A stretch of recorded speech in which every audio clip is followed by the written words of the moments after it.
ইচ্ছে, জাহাজ চালানোটা তোমার ইচ্ছে। জন মুখে কিছু না বললেও মুখের এমন ভঙ্গি করলো যাতে বোঝা গেল যে সে হ্যাঁ বলছে। 8 নম্বর পৃষ্ঠায় এলাম, সেখানে আরও কিছু গল্পটা দেওয়া আছে। Since you put me on your head like a hat to keep me safe, I shall give you a different kind of cap in return, the kind sailors most desire. Since you put me on, তো কেন ওকে দিতে চাইছে সে কারণটা বলছে যে যেহেতু তুমি আমাকে তোমার টুপির মধ্যে খুব নিরাপদে রেখেছিলে, সুরক্ষিত রেখেছিলে, তো তাই জন্য আমি তোমাকে তার পরিবর্তে একটা, এই যে এখানে লেখা আছে না, I shall give you a different kind of cap, মানে একটা অন্য ধরনের ক্যাপ দেবো, কারণ ওর মাথাতে একটা ক্যাপ ছিল, সেই জন্য বলছে একটা অন্য ধরনের ক্যাপ দেবো। এই যে ক্যাপটা পরে আছে, যে টুপিতে পরে আছে, সেই টুপিটির মতো নয়, তার পরিবর্তে অন্য একটা ক্যাপ দেবো, ইন রিটার্ন মানে পরিবর্তে। দি কাইন্ড সেলার্স মোস্ট ডিজায়ার, তো এই কাইন্ডটা যেই ধরনের টুপিটা দেবো সেটা কিন্তু নাবিকদের খুবই পছন্দের, খুব সবচেয়ে বেশি তারা এটাই পছন্দ করে। এটা পেলে নাবিকদের কাজ এত বেশি সহজ হয়ে যায় যে এইটার জন্য ছেলেটা এখনও জানে না কিন্তু যে কী দেবে, বুঝতে পারছে না। এই ক্যাপ ফুল অফ উইন্ড, মানে একটা টুপি যা বাতাসে পরিপূর্ণ, ফুল মানে ভর্তি। But if you double L, এটা কিন্তু বাংলার ফুল নয়। But there's one warning, no human hand will ever be able to take it off, কিন্তু একটা ওয়ার্নিং দিল সে। সেই ওয়ার্নিংটা কি? ওয়ার্নিং মানে একটা হুঁশিয়ারি, যে কোনো মানুষ কোনো মানুষের হাত দিয়ে সেই যে টুপিটা সেটা খুলে নিতে পারবে না। মানে এটা যদি ও নিজে পরে জন, তাহলে একমাত্র জনই খুলতে পারবে, আর তাছাড়া অন্য কেউ কিন্তু এটা খুলতে পারবে না। দেন উইথ এ ব্লিঙ্ক, মানে একটা চোখের পলক ফেলার আগে, ব্লিঙ্ক, চোখের পিটপিট করি না পাতা, ওরকম একটা পাতা পড়া মানে ব্লিঙ্ক।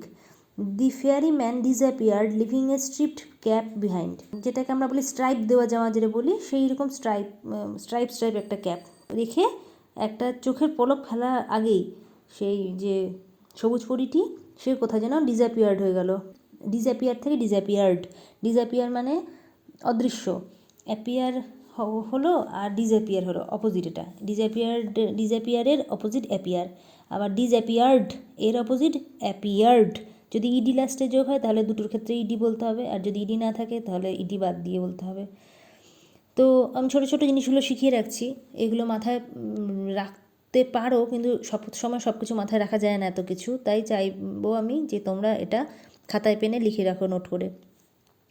ডিসঅ্যাপিয়ার্ড লিভিং এ স্ট্রাইপড ক্যাপ বিহাইন্ড, তো একটা স্ট্রাইপ দেওয়া একটা ডোরা কাটা একটা টুপি দিয়ে যেন হাওয়া হয়ে গেল আর কি, ডিসঅ্যাপিয়ার হয়ে গেল, অদৃশ্য হয়ে গেল। Young John put the cap on his head, তো ওই যে কম বয়সী জনের তো বয়স বেশি না, অল্প বয়সী, সে কী করলো, ক্যাপটাকে তার মাথায় পড়লো, and ran home to tell his mother, আর বাড়িতে দৌড়লো তার মাকে এই ঘটনাটা বলতে। No good will come of the wind cap she said, তো তার মা কি বললো যে কিছুই আসবে না এই ক্যাপ থেকে, মানে ওদের কিছু ভালো হবে না মোটেই এই ক্যাপের জন্য, কারণ ওর মা তো একদম সমুদ্রে যাওয়ার বিপক্ষে, তো সেই জন্য ওর মার ভালো লাগলো না ব্যাপারটা।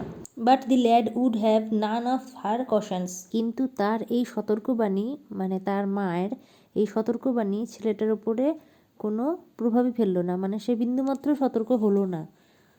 ও তো জানে যে ওর কিছু হবে না, ওই জন্য ও এটার জন্য কোনো সতর্ক হলো না, ওর কোনো সতর্কতা নেই। মা যেমন সতর্ক করলো যেটা থেকে ভালো কিছু হবে না বা কিছু, ও তো ছেলেটির কোনো সতর্কতা নেই।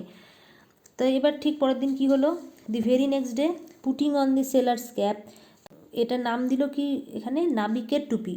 তো সে এই নাবিকের টুপিটি পরে, সেলার্স ক্যাপ, সেলার্স মানে নাবিক, ক্যাপ মানে টুপি, তাহলে সেলার্স অ্যাপোস্ট্রফি এস মানে নাবিকের, সেলার মানে তো নাবিক হলো, কিন্তু সেলার্স মানে নাবিকের, বোঝায়, যোগ করার জন্য, যোগ করার জন্য অ্যাপোস্ট্রফি এস দিয়ে তারপরে the very next day putting on the sailor's cap. আমি তাড়াতাড়ি বলার চেষ্টা করছি যাতে তোমাদের এই চ্যাপ্টারের পুরো চ্যাপ্টারটা একটা পর্বের মধ্যে বলতে পারি, সম্ভবত হয়ে উঠছে না, দেখা যাক, চেষ্টা করছি। কিন্তু তোমরা যদি চাও এত তাড়াতাড়ি বুঝতে না পারলে কোনায় সেটিং অপশানে গিয়ে ওখানে স্পিড বলে যে একটা অপশান আছে, প্লে যে ভিডিওটা চলছে তার স্পিড, সেটা একটু কমিয়ে নিতে পারো, যেটা 1 থাকে সেটাকে 0.75 বা 0.5 করে নিতে পারো, সামনের দিকে বাড়াবে না, 2x 1.75 ওদিকে যাবে না, 0.25 0.75 এরকম করে নিলে তাহলে আমার কথার স্পিডটা একটু কমে যাবে, তোমাদের বুঝতে সুবিধা হবে। The very next day putting on the sailor's cap, পরের দিন সকালবেলাতেই ওই যে নাবিকের টুপিটি পরে নিয়ে, পুটিং অন মানে পরে নিয়েছে, মাথায় ওই টুপিটা পরেছে, তো সেটা পড়ে he ran off to the sea. তো র্যান অফ মানে দৌড়ে চলে গেছিলো কোথায়, সি সমুদ্রের দিকে। তো সমুদ্রের দিকে যাওয়া মানে সমুদ্রেই গেছে আর কি, সমুদ্রের পাশেই চলে গেছে। On seeing a ship অ্যাঙ্কার্ড near the শোর, মানে ও একটা শিপ দেখতে পেলো, জাহাজ দেখতে পেলো। অ্যাঙ্কার্ড মানে যেটা নোঙর ফেলা আছে, মানে জাহাজটা থামিয়ে রাখা আছে, পাড়ের সাথে মোটা দড়ি দিয়ে বাঁধা থাকে, সেটাকে বলে নোঙর। একটা বড় লোহার একটা 5-6টা একটা, আচ্ছা আমি একটা ছবি দেখিয়ে দেবো পরে, সেটাকে বলে নোঙর। ওটা একদম মাটির মধ্যে গেঁথে দিয়ে বাঁধা থাকে জাহাজ। তো যাই হোক, সেই অ্যাঙ্কার্ড নিয়ার দ্য শোর, শোর মানে উপকূল, জাহাজটি উপকূলে বাঁধা দেখলো, এরকম একটা দেখলো যে একটা জাহাজ নোঙর করে রাখা আছে, আর সেটা সমুদ্রের ঠিক উপকূলেই আর কি রাখা আছে। সেখানে সেইটি দেখে he requested the captain to take him along, যে ওই জাহাজের যে ক্যাপ্টেন ছিল তাকে বললো যে আমাকে নিয়ে চলো আর কি, রিকোয়েস্ট করলো। Thus began his first ever sea voyage. Sea voyage মানে সমুদ্রযাত্রা। তো সমুদ্রযাত্রাটা এভাবেই তার শুরু হয়েছিল। তো ওকে রিকোয়েস্ট করাতে ভাবলো ঠিকই আছে, একটা বাচ্চা ছেলে রিকোয়েস্ট করছে, তো নিয়েই গেছে তাকে। Well, the wind cap worked as the fairy had said, but that one condition prevailed. মানে ঠিকই আছে, সব কিছু খুব ভালোভাবেই হচ্ছে, যেমন বলল পরীটি, যেভাবে বলে দিয়েছিল উইন্ড ক্যাপটি যেভাবে কাজ করবে, ঠিক সেভাবেই কিন্তু উইন্ড ক্যাপটা কাজ করছে। কিন্তু এই যে প্রিভেইলড মানে, এখানে দেখো প্রিভেইল্ডের মানে লেখা আছে এক্সিস্টেড মানে, বা প্রিভেইলড মানে হচ্ছে যে শর্ত, একটা শর্ত ছিল সেখানে। তো কি শর্ত? Now that was both bad and good. তো সেখানে একটা ভালো আর খারাপ দুটো, মানে নাবিকরা চাইছে যে বাতাস আসুক, নাবিকরা সবসময় চায় বাতাস দিক, বাতাস। আর উইন্ড যেটা, আর যখন প্রয়োজন হয় সেই সময় অনেক সময় বাতাস দেয় না, তখন তো জাহাজের খুব অসুবিধা হয় চালাতে। কিন্তু সেই বাতাসটা, and wind that John could supply, John supply মানে সরবরাহ করতে পারতো বাতাস। যখনই বাতাসের প্রয়োজন তখনই, নাবিকের যখন বাতাসের প্রয়োজন, ক্যাপ্টেনের যখন বাতাসের প্রয়োজন, তখনই জন সেটা সাপ্লাই দিয়ে দিত। যেখান থেকেও সব বাতাসকে ও এক ডাইরেকশানে একই দিকে ঘুরিয়ে দিত, যেদিকে ওদের জাহাজটা যেতে চাইবে সেদিকে। তাহলে কি হতো, জাহাজ চালাতে খুবই সুবিধা হতো। তো সেই জন্য ও খুবই পপুলার হয়ে গেল, কারণ ওর এরকম একটা শক্তি আছে, সেটার জন্য সবাই ওকে খুব সমীহ করতো, মানে ওর একটা নামডাক হয়ে গেল বলতে পারো। তো এবার কি হয়েছে, when he twisted the cap he would summon the east wind and the west wind. তো ও যখন টুইস্ট মানে কি মোচড়ানো, টুপিটাকে যখনই একদিকে মোচড় দিত, মানে ধরো সাইকেলের হ্যান্ডেলের মতো, একদিকে একটু বেঁকিয়ে দিল, সঙ্গে সঙ্গে বাঁ দিকে চলে গেল, ডান দিকে বেঁকিয়ে দিল তো ডান দিকে চলে গেল, এরকম ব্যাপারটা। তো টুপিটাকেও যে বাঁ দিকে মোচড় দিত, সেই সঙ্গে সঙ্গে বাঁ দিক ডান দিক না বলে এখানে বলেছে পূর্ব আর পশ্চিম। তো যখনই টুপিটি মোচড় দিত তখন সে পূর্বের বাতাস আবার পশ্চিমের বাতাসকে ডেকে আনতে পারত। তো এখানে যে বলছে সামন মানে হচ্ছে ওই ডেকে আনা, অর্ডার টু অ্যাপিয়ার মানে নির্দেশ দিত যে এখনই হাজির হও, এরকম সামন।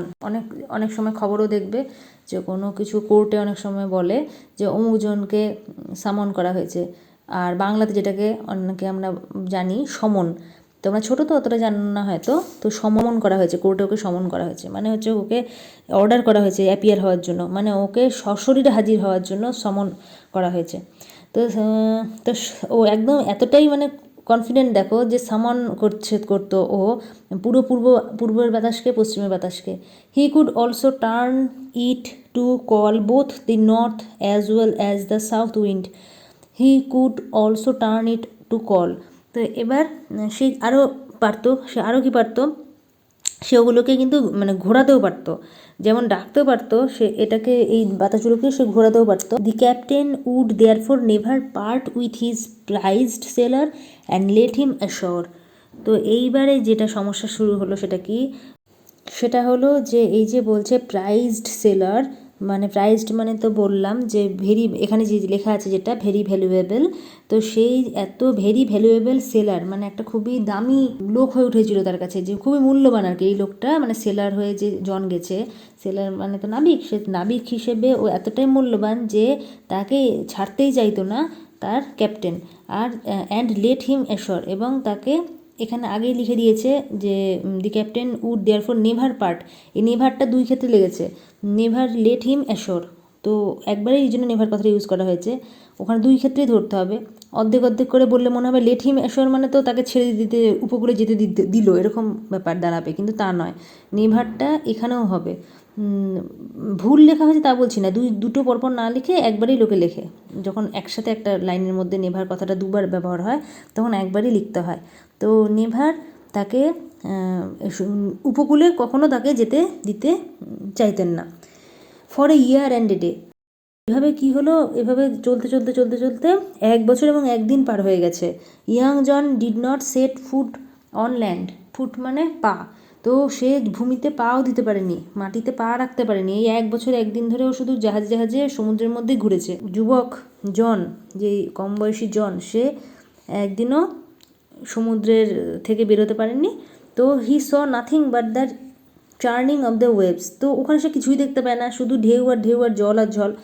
চার্নিং মানে যে moving violently, churning of the waves মানে ভীষণভাবে একদম যে আলোড়ন একটা ওয়েভসের মানে তরঙ্গের, ঢেউয়ের, সেই ছাড়া আর কিছুই দেখা যায় না। চারিদিকে তো জল, এপার ওপার কিছু দেখা যায় না, একুল উকুল কিছু দেখা যায় না। Soon there grew in his heart a strong desire to see the land. তো তার খুব তাড়াতাড়ি তার কাছে একটা ইচ্ছে জাগে। তার কি মনের ইচ্ছে হয় যে সে ভূমি দেখবে, মাটিটা দেখবে, মাটিটা দেখার জন্য, মানে নিজে যেখানে থাকতো সেই রকম জায়গা তো পাচ্ছি না। এতদিন যেখানে থাকলো সেখানে গাছপালা, পক্ষী, জন্তু জানোয়ার, ওর বাড়ি ঘর, সেগুলো তো বাদই দিলাম, কিন্তু আর কোনো মানুষেরও মুখ দেখতে পায় না, শুধু ওই কজনই খালি। তো সেই জন্য ওর খুব ইচ্ছে হলো যে ও একদিন অন্তত ওকে যেন মাটিতে নামতে দেওয়া হয়, ও আবার সেই অনুভূতিটা আর কি পেতে চাইছিল। এখন লাস্টের পেজে যে লাস্টটুকুটা বাকি আছে গল্পে, এটা অনেকটা বড়, অন্তত 40-45 মিনিট পার হয়ে যাবে এই একটা ভিডিও করতে গেলে। হয়তো সবার পক্ষে সেটা দেখা সম্ভব হবে না। তো সেজন্য পরের পর্বতে বাধ্য হয়ে পরের পর্বের পরেই আলাদা ভিডিওতে দেব। আর আমি ভেবেছিলাম একটা ক্লাসে যেভাবে পুরো 40 মিনিটের ক্লাস হিসেবে করে দেবো, কিন্তু সেটা সম্ভব হচ্ছে না। তো ঠিক আছে, ছোটো ক্লাস হিসেবেই এটা হলো। একদিনে গোটা একটা গল্প কমপ্লিট করতে পারাটা যথেষ্ট চাপের হয়ে যাবে বাচ্চাদের জন্য, কিন্তু যতটা পড়া হয়েছে সেটাও একদিনে সম্ভব নয় পড়া হয়তো। তো সেই জন্য তোমরা অর্ধেকটাই শুনবে, বাকিটা এমনি গল্প হিসেবে শুনে রাখো। আর যারা আগের ভিডিওর গল্পটা শোনোনি তারা টুকটুক করে গল্পটা শুনে নিয়ে চলে এসো। আমি এর পরের দিন যখন আবার ভিডিও দেবো বাকিটার লাইন বাই লাইন মানে, তখন খুব সুবিধা হবে। আজকে এইটুকুই, সবাই সাবস্ক্রাইব করে রাখো, যেদিন আমি আবার ওই ভিডিওটা দেবো সেদিন তোমরা তাড়াতাড়ি তাহলে জানতে পারবে। সবাইকে ধন্যবাদ, খুব মন দিয়ে পড়াশোনা করো।